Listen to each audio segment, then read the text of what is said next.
and that are not on the agenda. Informational items or items on the agenda for discussion and not for action.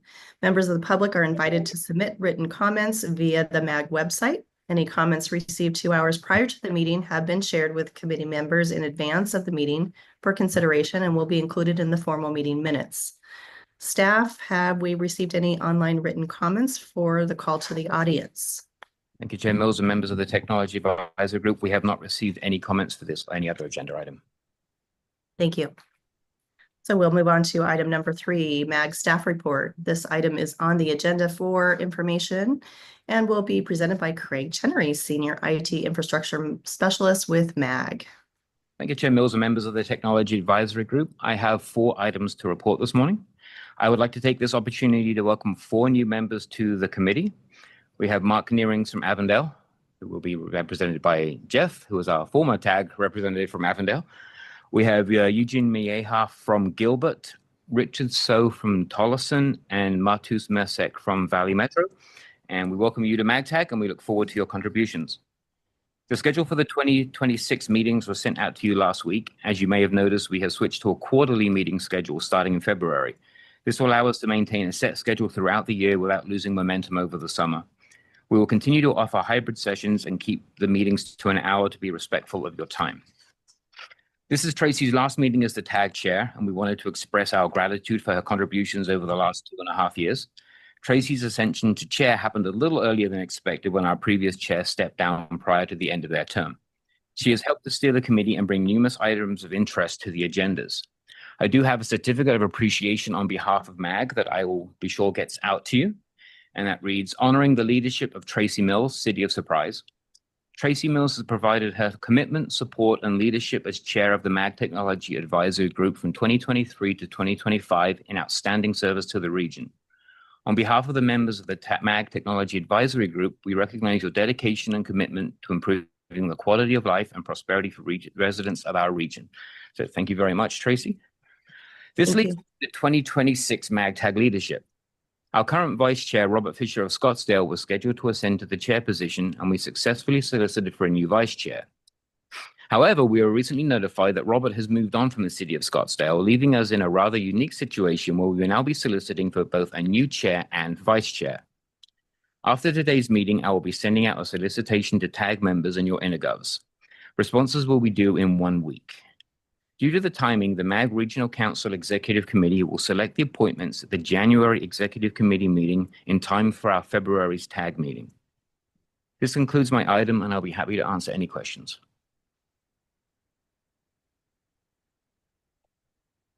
Thank you. Sorry, I had one question. I just wanted to say thank you so much, Tracy. That's all I wanted to say. Sorry, thank you so much. Thank you for all your work and all that you've done. I appreciate it.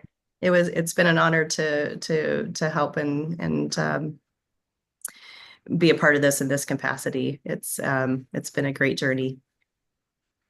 All right, we'll move on because I'm super embarrassed. Okay, item number 4, approval of the May 15th, 2025 meeting minutes. Our next item is approval of the minutes. Does any member of the committee have any questions? Hearing none. Prior to the approval of the meeting, there is an opportunity for members of the public to comment. Staff, have we received any online or written comments for this item? Thank you, Chair Mills, and members of the Technology Advisory Group. We have received no comments for this item. Okay, is there a motion to approve agenda item number 4? Steen Hamburg, City of Phoenix, motion to approve the meeting minutes. Okay, we have a motion from Steen. Can we get a second? Second from Mike Chickarone. Thank you, Mike. We will have those participating in the meeting take part in a voice vote by turning on their cameras and unmuting their audio. We need to see the faces of everyone to participate in the voice vote. For those who cannot and do not want to turn on their cameras, staff will conduct a roll call. Staff will only call on those virtual participants who do not turn on their camera. Members, please leave your camera on until the roll call is complete so that staff can count the people's names whose cameras are not turned on. Can I get a voice vote for those in favor? Say aye. Aye. Those opposed say nay. Members, please leave your camera on. Staff, can you take a roll call of members who did not turn their camera on? Okay, the only person I see is Nancy. I do not I- see other Nancy. Yeah, I'm just the assistant, and I was just told last minute within like 2 seconds, I didn't have time to connect the camera. Not a problem. This would just be a vote on the minutes. Okay. If it's needed my approval, I approve. Thank you very much. Thank you. All right, so we will, are you all squared on voting? Yes. All right. you. Item number 5 is a connective update. This item is on the agenda for information discussion and will be presented by Dean Duncan, Executive Director of the Connective. Great. Good morning, all. Morning. Good morning. Glad to be here. We have kind of a mixed bag. We have people who we work with almost daily and people who we are perhaps less familiar with. And so making a presentation to this sort of audience is a bit challenging. How do I be interesting to both sides of the fence? But what I'm going to do is I'm going to pitch a little bit or pivot a wee bit and ask that the members of the Connective that are on this call be thinking a bit about some of the ways that we're working together. Later in the presentation, I'll have a few of you share, here's what we're doing with the Connective. And that way, those who are not members will have a clearer sense for how we work together. Does that make sense? So have I put my fellow members on proper warning here? Okay, excellent. I've got a couple of slides. Oops, let me share screen.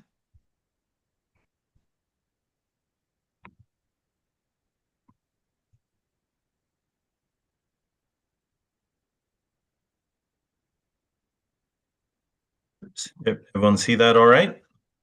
Yes, we can. Thank you. Okay, very good. My name's Dean Duncan, Executive Director of the Connective, as mentioned earlier. My background, I spent 28 years at SRP Finance Strategy. I left there and got involved to pursue some entrepreneurial interests along the way.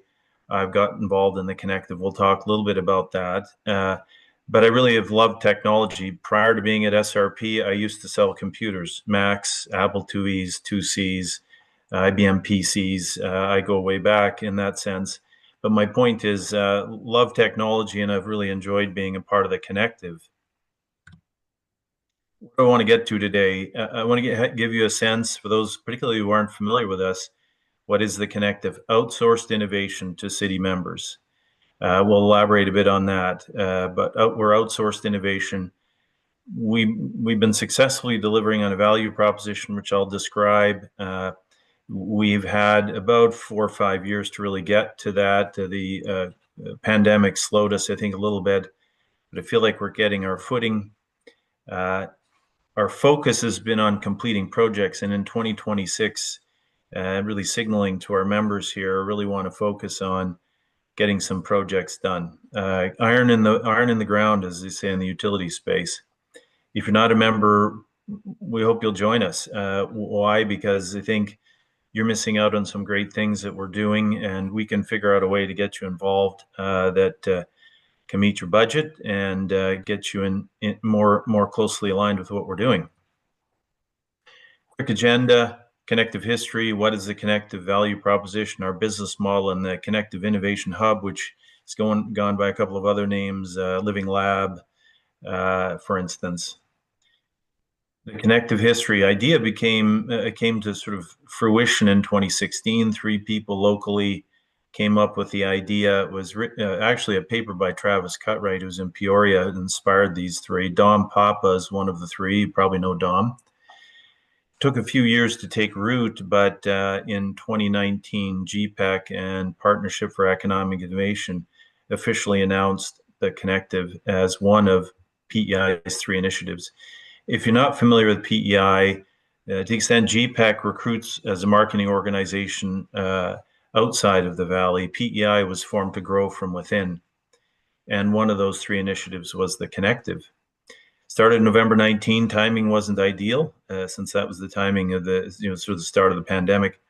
I ran PEI from January 2020 to June 2022, at which time I said, look, to the board, PEI board, we've spun out one of the 3 initiatives. It's time to spin out the second, and that is the Connective.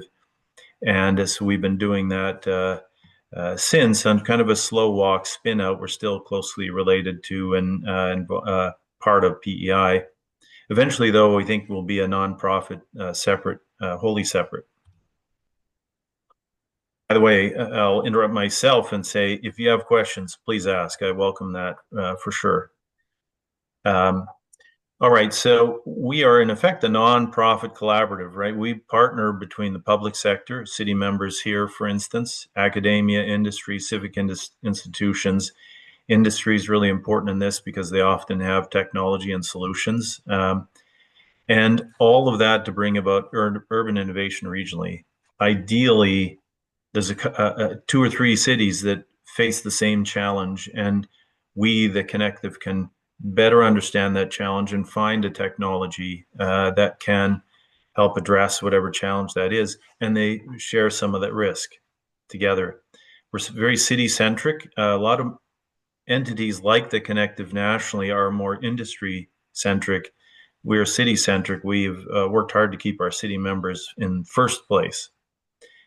And our goal is really threefold: enhance city effectiveness, internal efficiencies, for instance, help cities improve citizen quality of life, and then economic vitality or economic development, to the extent we can attract, say, a U.S. office for a European startup or entity that is developing something relevant to our members, and we can attract them here. That's a win as well. We like to think of ourselves as outsourced innovation, right? And so on the left, Connective is your virtual technologist. What does that mean? It's my sense that city CIOs, for instance, have a tech stack that's pretty robust, Microsoft Office, etc. And there's a lot to keep up with just there. And yet it's also my sense of city members that are here today, they really want to make progress on what's next on top of that tech stack. Often you have to hire somebody at $150,000 a year, a full-time analyst, to do so. The Connective, in effect, becomes an outsourced alternative, right? How do you continue to make progress on the top of your tech stack and get to new ideas without having to make that commitment at a staffing level? And so that's really the kind of place we fit into. And that allows cities to share risks, share challenges. And so they're not in it alone as they sort of figure out what solutions make the most sense. And as I mentioned, we're city-centric, so we really want to make sure we understand the challenges the cities are having and what they want to address. And when I say cities, probably municipalities, municipal entities is probably a better description. Fair amount of information on the slide here, but the business model that we're pursuing, I think, is important. And on the left, we have a number of elements that kind of make up a typical business model. Things like value proposition. I won't go through all of these. What I want to emphasize is, one, customer relationships. How does the Connective relate to its customers, our members? And it's a very high-touch model. It's one-to-one, it's individualized, it's curated to the extent we can. So we try to meet with each city member once a month, much like if you had an analyst on your team, you'd have weekly one-to-ones, work together. And that is a more engaging, high-touch model. And of course, that's a more expensive model. If you sort of want to contrast that to an organization you join where you get an email once a month that says, here's what's going on in urban innovation, and they have an annual event or quarterly events where you all get together and talk about technology. We could pursue something like that, but we think that a more one-to-one individualized approach makes sense, because it's when we really understand the city's challenges and we can find project opportunities and strengthen some connections into the technology world when we better understand on a one-to-one basis what the challenges are that each of our city members face. Here are our members. And we do work closely with regional partners, and we're really fortunate to have a great number. This is the team as of this moment. It's changing a little bit. But first of all, I did ask the team when they put this slide together a while ago to find a slide for me or a picture for me. I think they went out and found the dopiest picture they could find of me. And there it is. Unfortunately, there's a fair number of them out and available, so I don't think it was a difficult task. But it's a great team. Both Ben and Jake have got new opportunities they're pursuing, and we're shoring up internally. Chris, a fellow by the name of Chris Lucero, will come in and support where Jake has been. And we're in the middle of making those changes. And I'm really excited about what 2026 will be like. Ben and Jake will still remain involved, but on a lesser extent, and we'll bring in Chris and perhaps another individual. And the flavor of the Connective might change a little bit, but our focus will remain into the new year. Sierra will also continue to be involved, and she's been a really wonderful resource in terms of admin. Our value proposition: connect, educate, catalyze, promote. We connect city members to one another, to industry. We help educate them through workshops, but most importantly, to our city members, catalyze projects, right? We'll talk a bit more, and this is where I've asked a couple of city members to talk about the projects we're working with them. When we have successful projects, we scale them and then we promote them. We want everybody nationwide, worldwide to know the successes that we're seeing as the Connective, and that primarily our members are seeing. That's really our focus: promote member successes. The notable projects: augmented Old Town. So this is a case where AR, VR application, where if you're standing in front of down Old Town and you're standing in front of a little red schoolhouse and you hold up your phone, you can see what it looked like 100 years ago. What did Indian School look like 100 years ago? That idea, we're doing that with Scottsdale and the city, and with Grand Canyon University. We've also got a Valley app that allows more local content, 311 service, and by local content, that includes events, news locally, and it allows the city to sort of curate and give messages that they want to cities. Another project, regional digital twin base layer. Really excited about this one. In this case, a digital twin across the valley at some point, starting with pockets within our city members who have opted to join in. But a regional digital twin base layer becomes the basis for building use cases. For instance, one city might say, we're concerned about water, we're concerned about water management and leaks. Once we have our regional digital twin in place, we're going to build a use case around better managing water using IoT data that they have and integrating that into the model, using AI to allow employees to query. And so that might be one use case built on the base layer. Another might be development. The city has an empty piece of land. It says, well, what if we put a building here? What if we do something there? And it's a visualization, but it's also bringing together a number of pieces of data. And then I'll elaborate more on the digital twin in a bit. And then the portable inference gesture recognition, kind of an interesting technology. You go to an event and it's a device that's sitting there that basically says, did you enjoy yourself? And through a gesture, maybe thumbs up, thumbs down, it'll recognize your input, and it allows cities to sort of see right away, how's this going? Is the bathroom clean? Thumbs up, thumbs down at say a city park. So a handful of projects there as examples.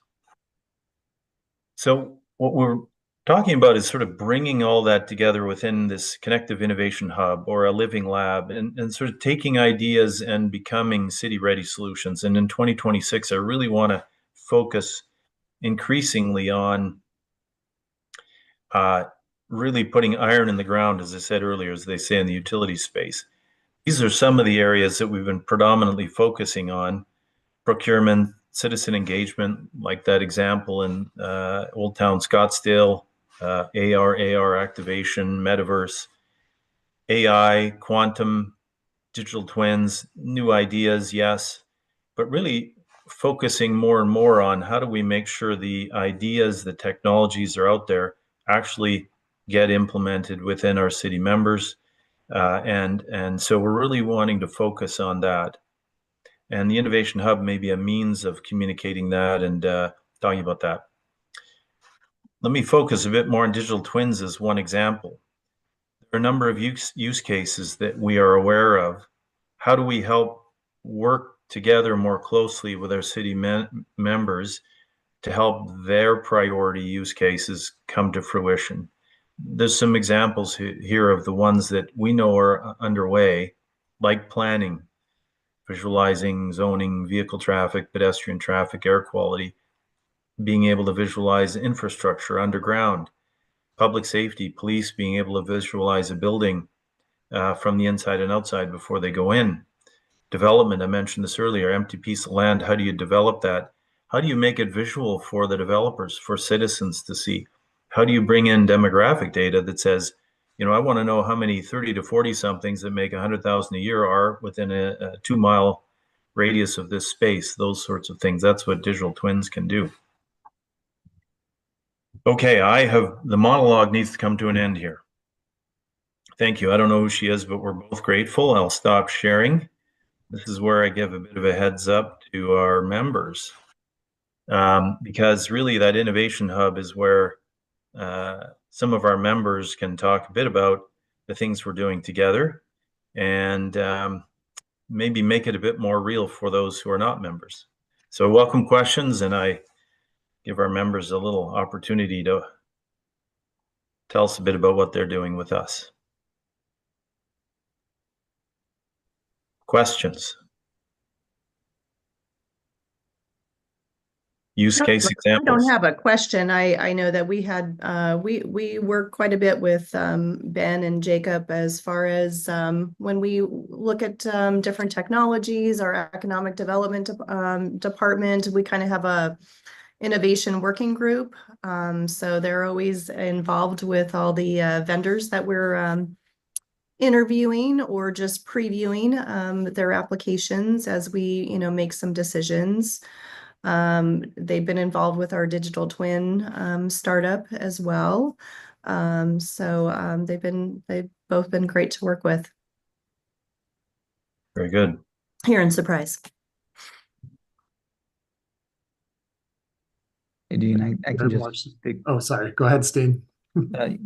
for the city of Phoenix, I mean, one area that we're investing time with the Connective is definitely on the digital twin side. Our deputy CIO that oversees our GIS and our digital twin initiative is partnering with Connective and doing a lot of information exchange there. So that's definitely a positive, and definitely, I would say that not specific to the Innovation Hub, but one thing that I've found very helpful has been the annual event that the Connective has kicked off, called it Connected, and bringing regional use cases or showcases, all together in one area, and getting cities or municipalities, to basically showcase what they're doing in the smart city realm, and as well as getting business partners or vendors to come in as well. I think that's been very helpful, and I look forward to that as it comes forward in the upcoming years. Yes, Steen, thank you for mentioning that. And yeah, we're really pleased with Connected 2024 and 2025 and how they went. Connected 2026 is scheduled for May 21st, so block your calendars. We'd love to see each of you there, and we'll make sure you get an invite as that date approaches. But we've really enjoyed that event, and it's really intended to allow our city members to showcase the good things that they're doing. And Dean, just like I think to that point, I think it's really important to see a municipality demonstrate what they're doing in real life, as opposed to a vendor necessarily showing what it could be. We're showing actual implementations of smart city technologies. I think is very cool. Jared, I think you had your hand raised earlier. Hey, it was almost exactly what Steen was saying. So I'd just say, +1 to that. And I'm thrilled that the Connected is a place that an opportunity annually. I know that there's an AI conference coming up as well, so that's exciting as well. So great job getting us all together and connecting us together. Yeah, so February 26th, current plan, we're going to hold a state AI symposium. During that time, we'll have the state AI committee chaired by Di Bowman discuss some of the things that they are working through. There'll be one agenda item. Second agenda item will be some of our esteemed Connective members who will talk about where they're going with AI, their strategies. And then the third agenda item will be industry, who will say, here's what we see coming. Here's what we see happening within the AI space. So we're excited about that. And of course, when we talk about industry, talking about here's where we see the industry going, we want them to do that in the context of the public sector. But primarily, it's an opportunity to make sure that the state, as it contemplates AI, is operating or doing things that enable cities to thrive and succeed. So it's an alignment meeting, and we're excited about that. And then the afternoon, we'll probably have an AI consortium. We're still planning some of this, in which we will have a more hands-on opportunity to interact with vendors and one another. So it'll be a full day. That's February 26th. So block your calendars there too.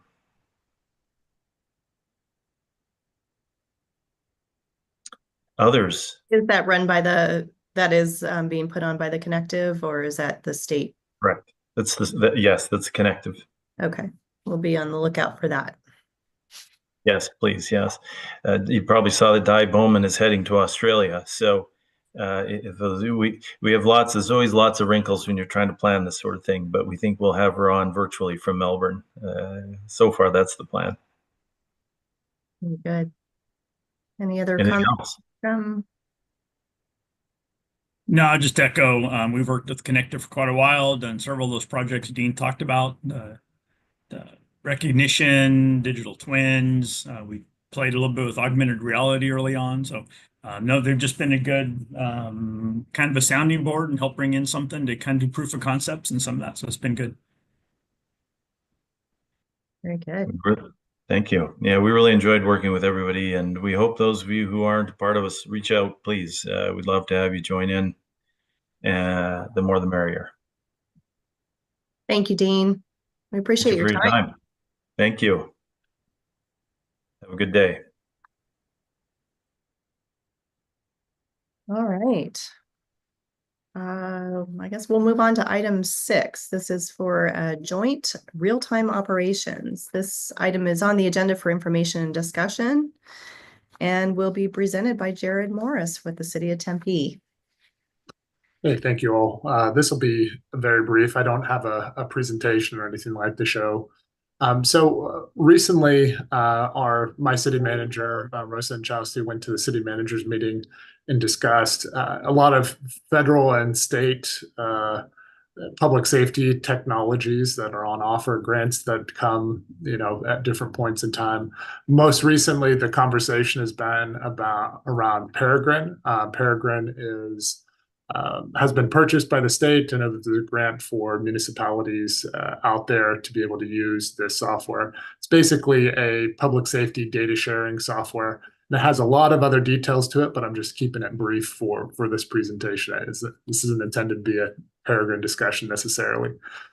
So I know that those city managers have, mine came to me, others have gone to other, of us, and, talked about how to roll out. And something, I guess, that gave that city manager group pause is, should we be, approving and rolling out each of these technologies and moving quickly, or are these, what's kind of the vetting process? So I know that the city managers and chiefs of police got together.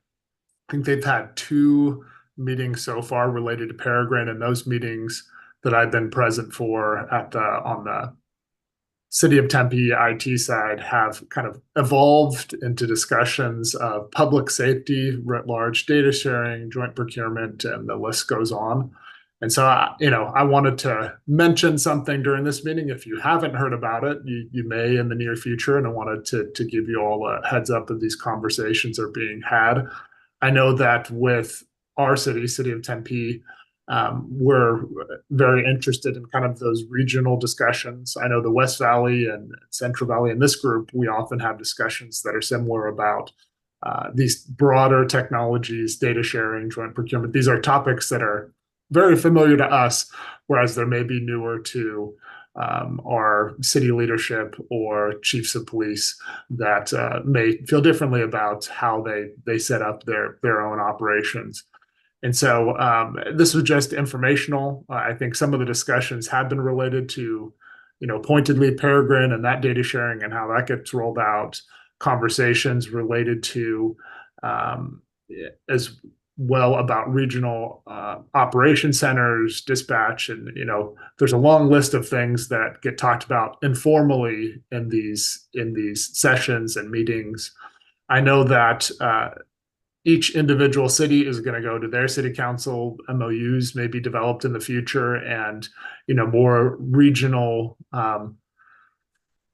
things may happen. More regional what would it be?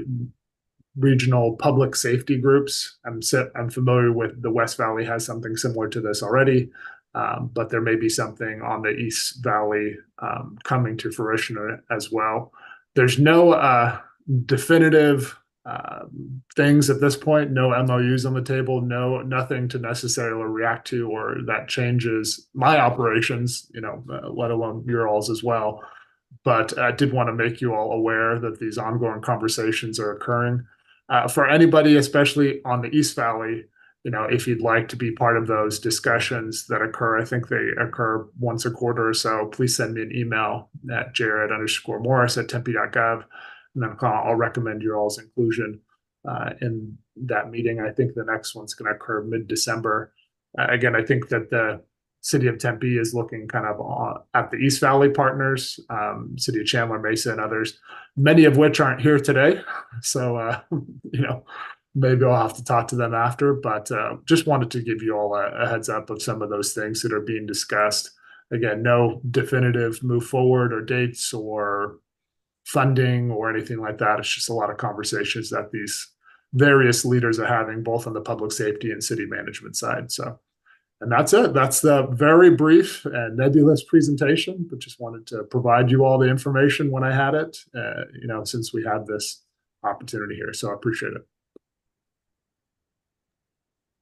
Thank you, Jared. I've heard this name be bounced around as well. I heard they were kind of hitting all the cities, but it wasn't really formalized yet that's what the state had selected. Is that correct? The state actually did select this vendor now? That is my understanding. Yes, for that public safety data sharing. To give a very brief introduction to the software, basically it's a way for cities to be able to provide their public safety information, similar to like a CGIS capable system. That's what I was kind of going to ask, how it differs from the CGIS system. How I would say it differs, I'm not an expert, but how I would say it differs is it's only that data that cities have and that they're authorized to transmit. It's not any federal databases or any state or anything like that databases, but it's just existing data that a city has, attempting to be kind of a one-stop shop for that kind of data management across cities and across entities. I don't know how successful they'll be or anything like that, but of course, city managers are, when you have a vendor, the more information, the better, right? Yeah, that offers, full transparency and searchability and, paints a rosy picture. That's when I think city managers ask a question of, well, is this reality? Is it not? And that's where I think they want to engage with their individual police departments as well as their individual technology groups to vet out just that question. But right, the level of participation will be interesting. Absolutely. Yeah, If I may, I can speak to that a little bit, Tracy. Yeah.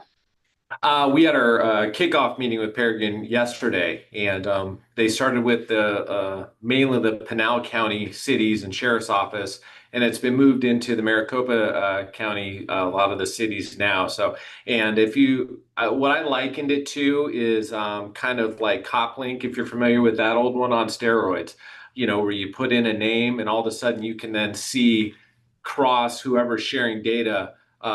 Pictures, you know, scars, back tattoos, aliases across agencies in that regard. So, yeah, I mean, you know, I'll just kind of leave it at that. But I think that it's certainly, per my understanding and speaking with the Peregrine staff yesterday, I think it's moving pretty quickly through the cities.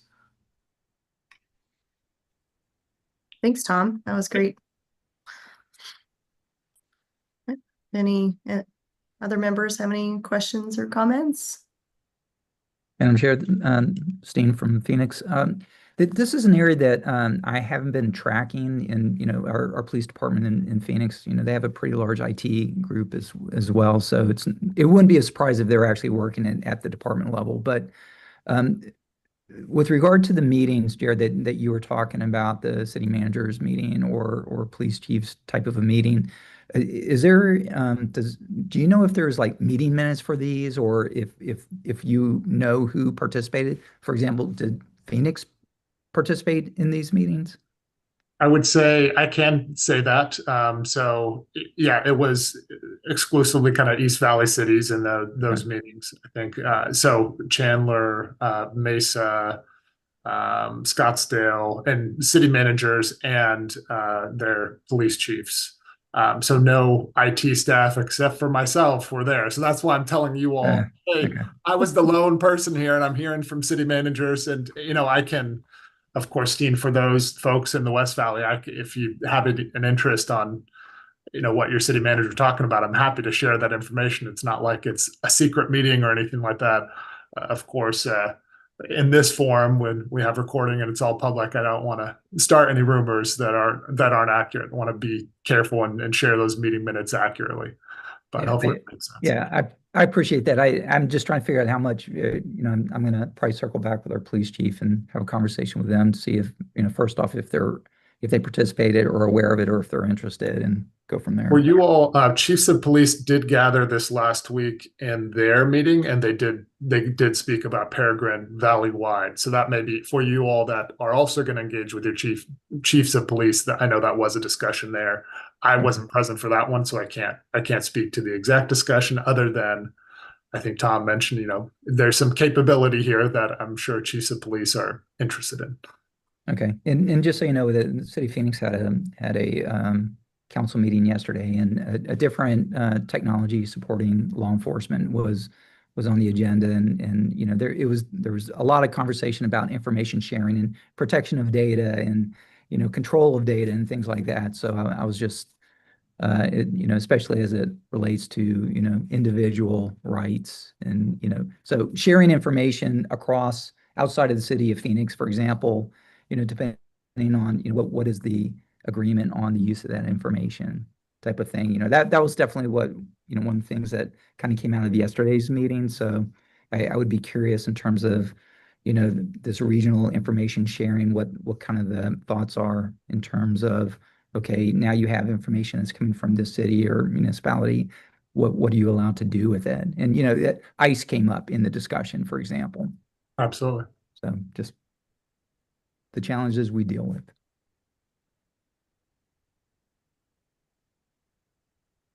Very good. That's great discussion. All right, so we'll move on to item 7, request for future agenda items. Are there any requests from the membership for an item on a future agenda?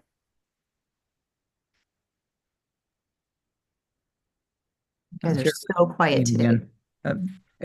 One thing that I'm always interested in is actual use cases. So, you know, with regard to members of the MAGTAG, you know, if they have, you know, actually implemented AI use cases within their municipality and kind of getting feedback in terms of how it was done and kind of the value that they're seeing out of it. I think there's always, we get a lot of AI overload, but, I would much rather hear from member organizations in terms of how they're actually applying it. I think we all can learn from those examples. So I would like to add that as an item for future.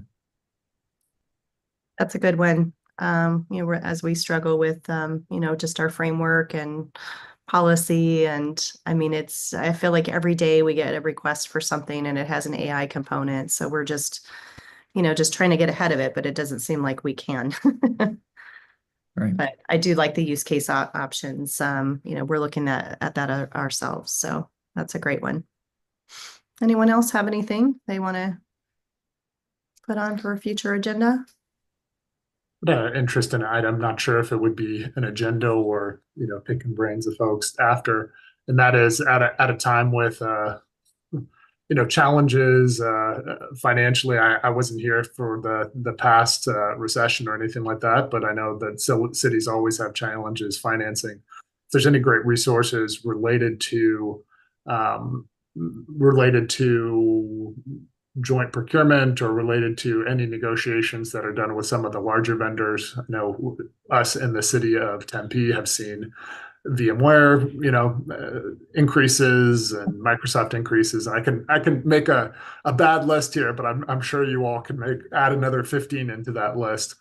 Anything related to that, key vendors or who you all use to help negotiate some of that. Of course, we all have our individual procurement teams that is their job, though sometimes they may not appreciate the nuances on the IT side of licensing and other requirements and things that we are able to do. So don't know if anyone has some expertise there, but it's definitely well-needed expertise.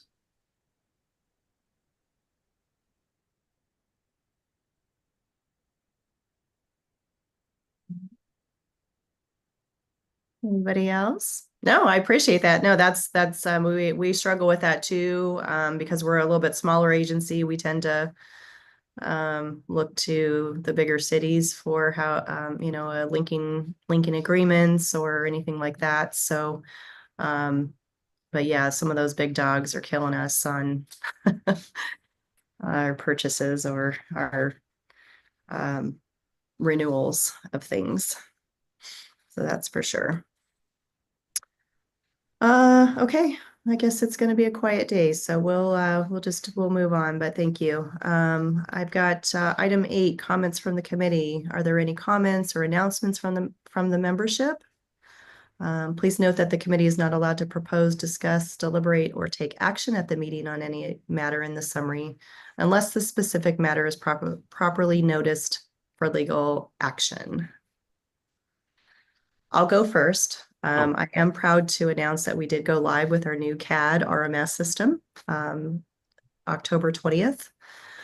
This was a 2-year project to get this launched and migrate our data from our 23 plus year old system to this new system. But we are live, mostly happy from our end users. Changes I think hard for our police officers in general. They're very rigid in what they need to do, and I can say it was a very successful project. So I'm really proud of our team for getting that done. So that's what I'll share. So this is Tom with El Mirage. So I just wanted to share. So next year is El Mirage's 75th anniversary of city incorporation. So we're going to be having just a variety of things going on, culminating with like a drone show and just various things around the town or city, and just kind of wanted to share that. We're actually working with the Connective a little bit on a potential app, almost like kind of if you will, almost like a Pokemon Go type thing where it does various things around the city. So like a scavenger hunt. So just kind of wanted to share that, something fun that the city's going to be taking on over this next year. in 2026. Exciting. That's fun stuff. Yeah.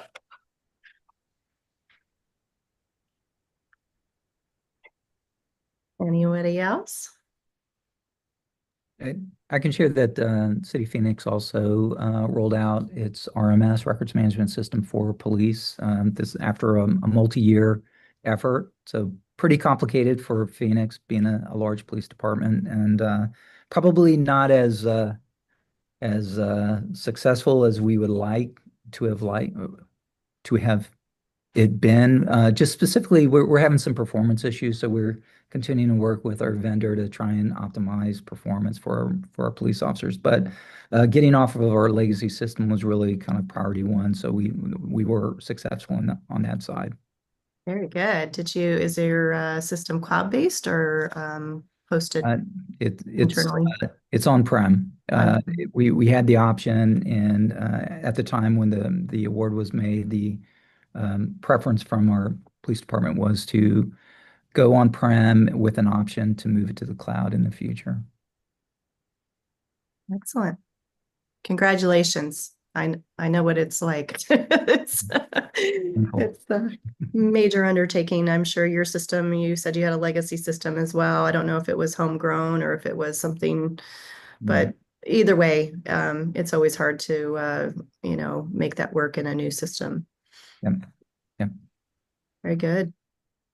If I may, I wanted to share one other aspect. There's been a lot of discussion around police, and so I just wanted to share that El Mirage has been moving forward, trying to incorporate into real-time crime center with City of Glendale, and part of that usage is potentially using some of that RC regional communication network to be able to do that too. So don't know, maybe I should have spoke about that on item number 7, request for future item, but a lot of police discussion going on, so it might not be a bad idea to maybe share, kind of going back a step of what we're all doing regionally with our respective agencies.